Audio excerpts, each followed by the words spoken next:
The possibility of activating transformative constitutionalism and rule of law machinery and to ensure accountability, responsiveness, and openness lies largely with the fundamentals that inform how one gets to ascend to the highest position in a political party and, by extension, to the highest offices in the political arms of the state.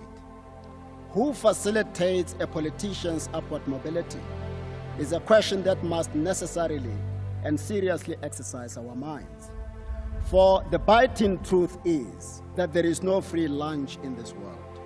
Private funding of individuals in political parties and of political parties themselves is, in my view, an investment that is expected to yield very handsome returns as soon as beneficiaries thereof rise to positions of sufficient authority to deal out favors and tenders. And this is a well-researched reality by mature democracies like the USA. Unfortunately, a compromised leader is most likely to compromise others as well. The objective being to disarm and immobilize those who could ordinarily have insisted on constitutionalism, the rule of law, and accountability. And that is how the moral fabric of a constitutional dispensation could be eroded. What follows was an attempt by a lone voice in the wilderness to awaken us all to this potentially devastating possibility, and I quote, "When people or entities other than the then Deputy President's party gave him sponsorship or financial assistance for the purpose of realizing his ultimate political dream, he was, by accepting help or allowing others to accept help on his behalf, exposing himself to a situation involving the risk of conflict. For that sponsorship or financial assistance to help him rise to the highest political office is most likely to induce a favorable disposition towards those who stood by him when help was sorely needed. And that is what the risk of conflict sought to be averted through these legal instruments or the duty to disclose entails. The reality is that private funders do not just thoughtlessly throw their resources around. They do so for a reason and quite strategically.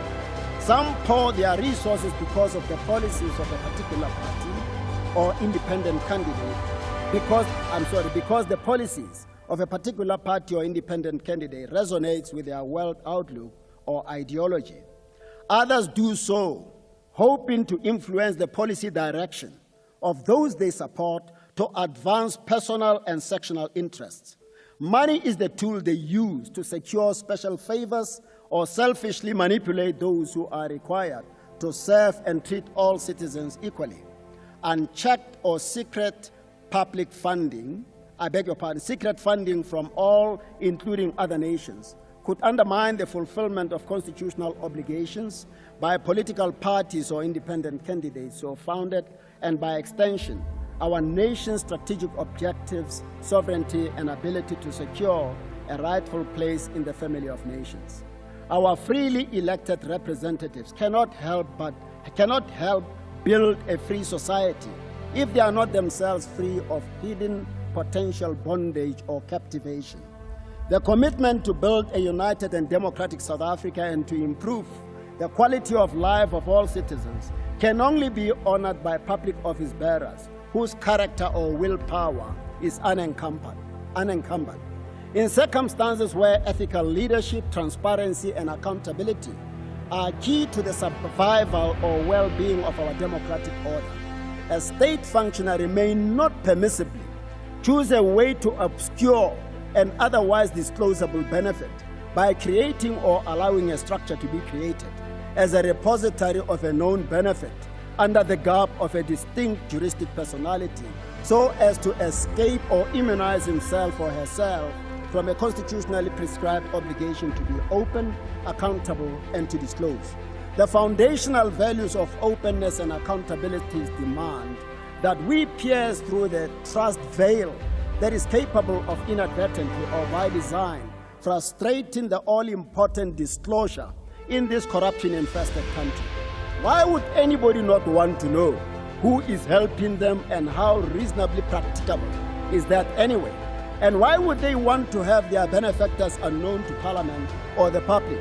It bears emphasis that the refusal to know in circumstances where there is a duty to know and the consequential failure to disclose is a sure, albeit unintended recipe for corruption under the cover or facilitation of a well-structured mechanism or legal strategy, again not intended to, but having the inescapable effect of evading accountability, openness, and disclosure. The President, therefore, had the duty to know, if he did not know already, who was funding his campaign, and to disclose that personal benefit compositely as a benefit from the CR17 campaign, as an entity and or more appropriately from each donor with a specified amount. Why? So that Parliament and the public could know who was helping or had helped him to perform better than his competitors and enabled him to become ANC president and a few months later president of the Republic. The possibility of an unhealthy relationship with donors and the risk of conflict between the deputy president's official responsibilities, as he then was, and his private interest as the enabled most senior political party functionary could then be closely watched to check whether the financial support had induced him or repositioned his disposition or heart to the point where his commitment to his constitutional obligations was in any way compromised, or his government's treatment of funders was more favorable than of those who did not fund him or gave less. This is what the foundational values of openness and accountability, as well as the regulatory framework properly understood, seek to address. Had it not been for the whistleblower who shared the emails with the public protector, it would most likely have never been known that the President and his campaign team presented facts known to be incorrect to the public protector. The President and the CR17 team chose to and represented to the public protector that he deliberately kept himself and was intentionally and strategically kept ignorant of the donors and the extent of their contributions to the campaign, as well as the operations of the campaign in relation to those financial contributions.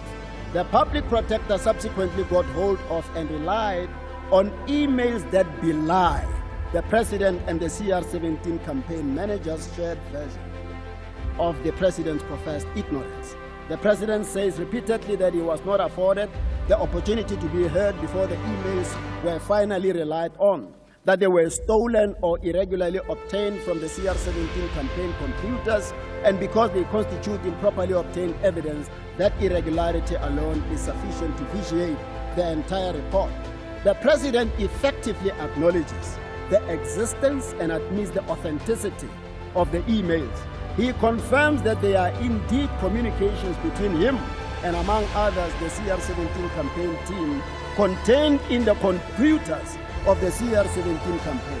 He demands more than once that the public protector should explain to him how and from whom she obtained these admittedly truthful but reputationally damaging emails. Not once does he explain why he and his team chose not to tell the truth, but to rather mislead the public protector, as he did. Instead, he says that the emails are in any event irrelevant to the public protector's findings.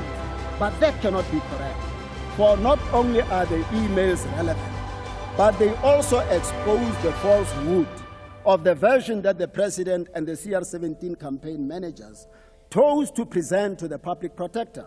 And it bears repetition that the false version is that there was a deliberate plan to ensure that the President does not get to know who the donors were, how much they donated, and how the financial assistance received for his campaign was being used. The emails squarely belie this assertion.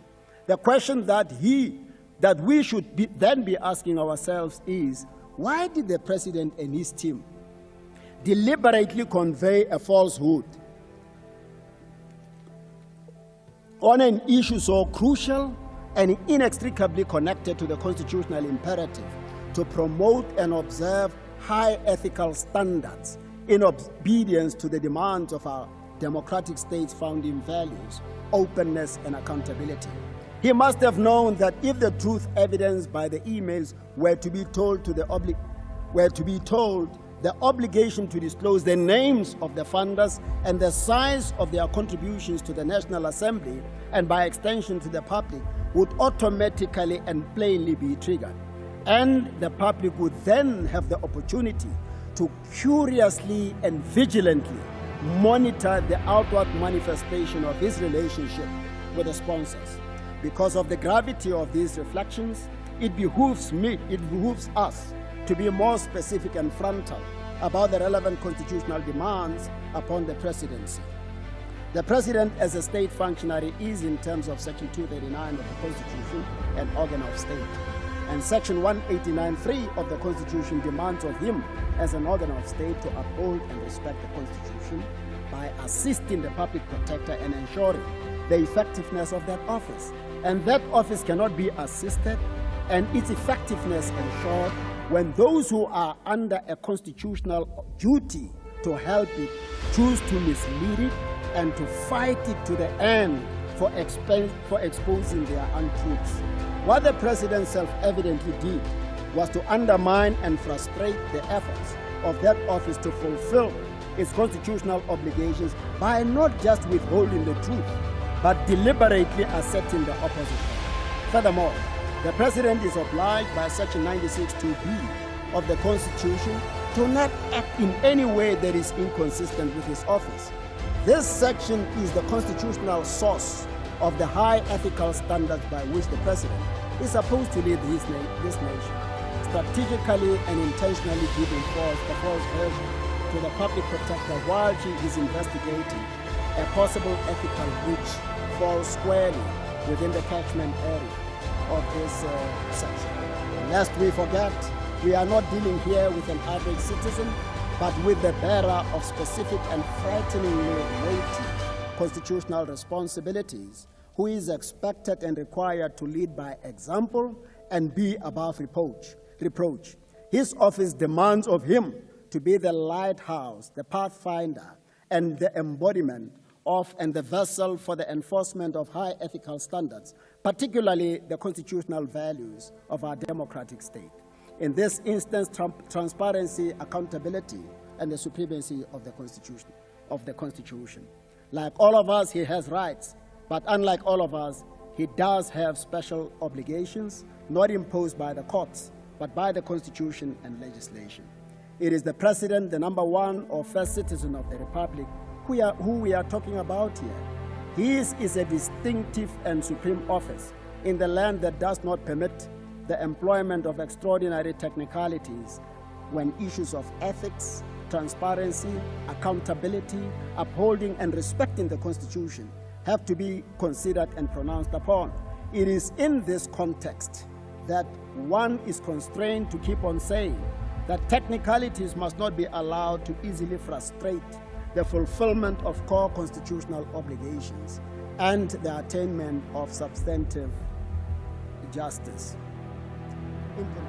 Now, views expressed on CR 17 at variance, I was very careful to quote the judgments that I wrote, because those that know less often say that judges speak through their judgment. It's not true. I'm not here to deliver a judgment, but I was very deliberate to quote the judgment that I wrote on the CR 17 matter. It was a dissent. I did not finish it.